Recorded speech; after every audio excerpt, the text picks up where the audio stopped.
কোরবানির ঈদের প্রায় ১.৫ মাস আগে থেকে পরিকল্পিতভাবে বাজারে বাড়ছে গরুর মাংস, মুরগি ও সব ধরনের মসলার দাম। ফলে এসব নিত্য পণ্যে নতুন করে অস্বস্তি বাড়ছে ভোক্তার। সপ্তাহ ব্যবধানে গরুর মাংসের দাম কেজি প্রতি বেড়েছে ৩০ টাকা, যা বর্তমানে বিক্রি হচ্ছে ৭৮০ টাকা দরে। আর কেজিতে ২০ টাকা বেড়ে ব্রয়লার মুরগি কেজিতে বিক্রি হচ্ছে ১৮০ টাকায়। প্রাণীজ আমিষের এসব উৎসের সঙ্গে পাল্লা দিয়ে বাড়ছে সব ধরনের মসলার দাম। বাড়তি দামের তালিকায় রয়েছে আদা, রসুন, পেঁয়াজ, লবঙ্গ ও এলাচ। বিক্রেতাদের দাবি, চাহিদা বাড়ার সঙ্গে বাড়ছে দামও। তবে বাজারে সরবরাহ বাড়ায় কিছুটা কমতির দিকে চালের দাম। অন্যান্য মুদি পণ্য, মাছ ও সবজির দর রয়েছে আগের মতোই।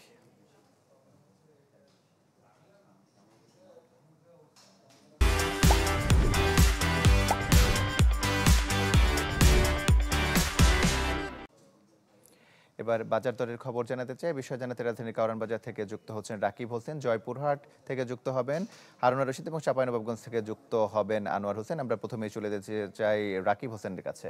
রাকিব,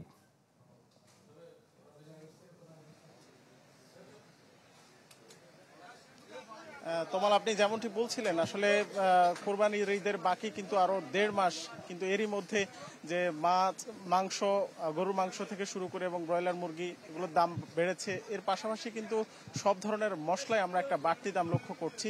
আমরা এই মুহূর্তে আছি কারওয়ান বাজার, যেই মুদি দোকানগুলো আছে যেখানে আসলে মশলা পাওয়া যায়, সব ধরনের মশলা খুচরা এবং পাইকারি। তো এখানে দেখতে পাচ্ছি যে খুচরায় আসলে প্রতি কেজি এলাচ বিক্রি হচ্ছে একেবারে কম দামের যেটা, সেটি কিন্তু ৪,৭০০ টাকা, এবং সবচেয়ে ভালো মানের যেটি সেটি বিক্রি হচ্ছে ৫,৪০০ টাকা। এটা হচ্ছে কেজি দরে যারা কিনে তাদের জন্য।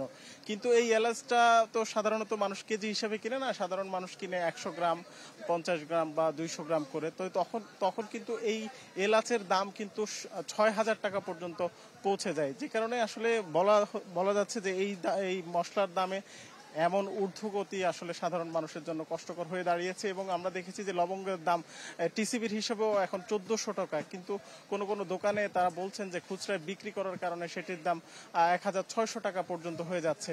এবং অন্যান্য যে মশলা আছে, আপনি জানেন যে দারুচিনি, তেজপাতা এবং গোলমরিচ, এইসব মশলার কিন্তু একটু একটু করে দাম বাড়তে শুরু করেছে। আমরা প্রত্যেকবার দেখি যে ঈদের আগে মশলার দাম অনেক চড়া হয়ে যায়, সেই তারা হঠাৎ করে না বাড়িয়ে এখন কিন্তু আস্তে আস্তে বাড়ানো শুরু করেছে। এই জায়গাটায় কিন্তু আসলে সরকারের নজরদারি বাড়ানোর জন্য সাধারণ যে ক্রেতা আছেন এবং খুচরা যে দোকানিরা আছেন তারা বলছেন যে সরকার যেন এখানে মনিটরিং বাড়ায়, তাহলে কিন্তু এই মশলার দামটা নিয়ন্ত্রণে রাখা সম্ভব হবে এবং আমদানিও যেন ঠিক থাকে, তাহলে কিন্তু এই মশলা পণ্যের দাম বাড়ার কোনো আশঙ্কা থাকবে না ঈদের সময়।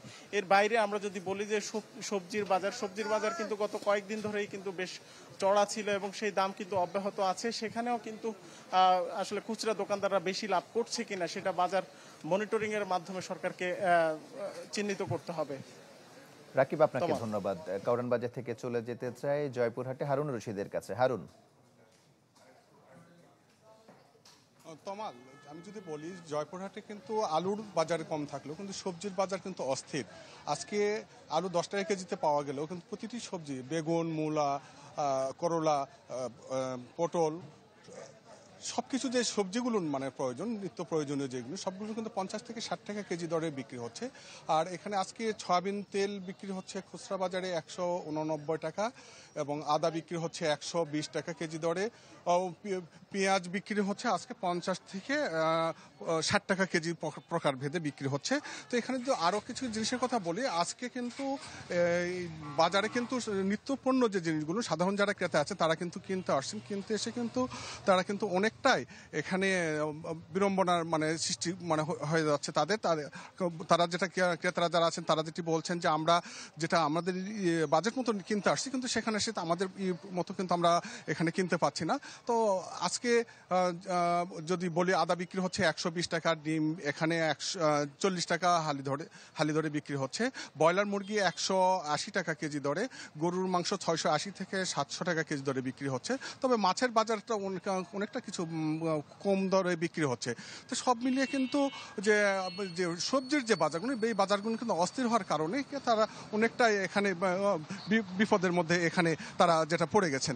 তো আমি যদি একটা জিনিস জানি, বাজার যে কিছুদিন আগে যে বাজারগুলো ছিল সেই বাজারের থেকে কিন্তু বর্তমানে কিন্তু একটা স্থিতিশীল অবস্থায় আছে, পেঁয়াজ এবং অন্যান্য যে জিনিসগুলো ছাড়া।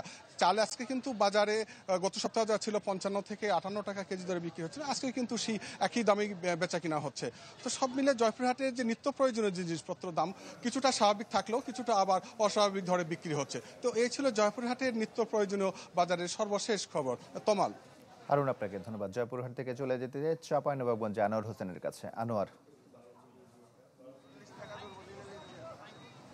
হ্যাঁ তমাল, সপ্তাহ ব্যবধানে সবজির দাম কিছুটা কমতে শুরু করেছে চাঁপাইনবাবগঞ্জ বাজারে। এছাড়া দাম কমেছে সব ধরনের মুরগির, আর স্থিতিশীল রয়েছে মাছের দাম, তবে বাড়তি সব ধরনের চালের দাম। তো জেলার সবজি, মাছ এবং মাংসের বাজার ঘুরে এমন চিত্র দেখা গেছে, যেমনটি আমরা শীত মৌসুমের মতো রমজানে দেখেছিলাম যে হাতের নাগালেই ছিল সবজি, তবে ঈদের পর থেকে আবারও বাড়তে শুরু করে শাকসবজির দাম। তো সপ্তাহের ব্যবধানে কোনো কোনো সবজির দাম কেজিতে কমেছে 5 থেকে 15 টাকা পর্যন্ত। বিক্রেতাদের দাবি যে শীতকালীন সবজির আনাগোনা শেষ হয়েছে, বাজারে আসতে শুরু করেছে গ্রীষ্মকালীন সবজি। এই সময় এমনিতে দাম কিছুটা চড়া থাকে, সেখানে সপ্তাহের ব্যবধানে সবজি সরবরাহ কিছুটা বাড়তে থাকায় দাম কিছুটা কমতে শুরু করেছে। তারা বলছেন যে সামনে দাম ধীরে ধীরে কমে আসবে। তো এই মুহূর্তে আমি আছি চাঁপাইনবাবগঞ্জ সদরঘাট পাইকারি বাজারে, এবং আজকে বাজার ঘুরে বিভিন্ন শাকসবজির যে দাম যাচ্ছে সেটি যদি আপনাকে জানাই যে খুচরা আর কি, যে 70 থেকে 80 টাকা বিক্রি হচ্ছে করলা, ঢেঁড়স বিক্রি হচ্ছে 50 টাকায়, পটল 50, কলা 45 টাকা, বেগুন 50 থেকে 60 টাকা, মিষ্টি কুমড়া 40 টাকার মধ্যে বিক্রি হচ্ছে। এছাড়া টমেটো বিক্রি হচ্ছে 30 থেকে 40 টাকা। এছাড়া লেবুর দামও কমেছে, বর্তমানে প্রতি হালি লেবু বিক্রি হচ্ছে 30 থেকে 35 টাকা। এছাড়া বিভিন্ন শাকসবজির কথা যদি বলি, সেখানে 15 থেকে 20 টাকা দরে সব ধরনের শাকসবজি বিক্রি হচ্ছে। তবে পাইকারি বাজারে এর দাম আরও কিছুটা কম, যা কেজিতে 5 থেকে 10 টাকা পর্যন্ত কম। এছাড়া পয়লা বৈশাখ থেকে চলেছে পেঁয়াজের বাজার, বর্তমানে দাম বেড়ে প্রতি কেজি দেশি পেঁয়াজ বিক্রি হচ্ছে 55 থেকে 60 টাকা। সামনে দাম আরও বাড়তে পারে বলে আশঙ্কা করছেন ব্যবসায়ীরা। আর ক্রেতারা বলছেন রমজানের সবজির দাম কম থাকলেও ঈদের পর থেকে শাকসবজির দাম বাজার চড়া, তাই দাম কমাতে বাজার মনিটর অব্যাহত রাখার দাবি তাদের, না হলে ফের অস্থির হয়ে উঠবে নিত্যপণ্যের বাজার, এমনটাই শঙ্কা তাদের। তমান। আনোয়ার, আপনাকে ধন্যবাদ। বাজার দরের খবর জানাতে রাজধানী এবং রাজধানীর বাইরে থেকে যুক্ত হয়েছিলেন আমাদের 3 জন সহকর্মী।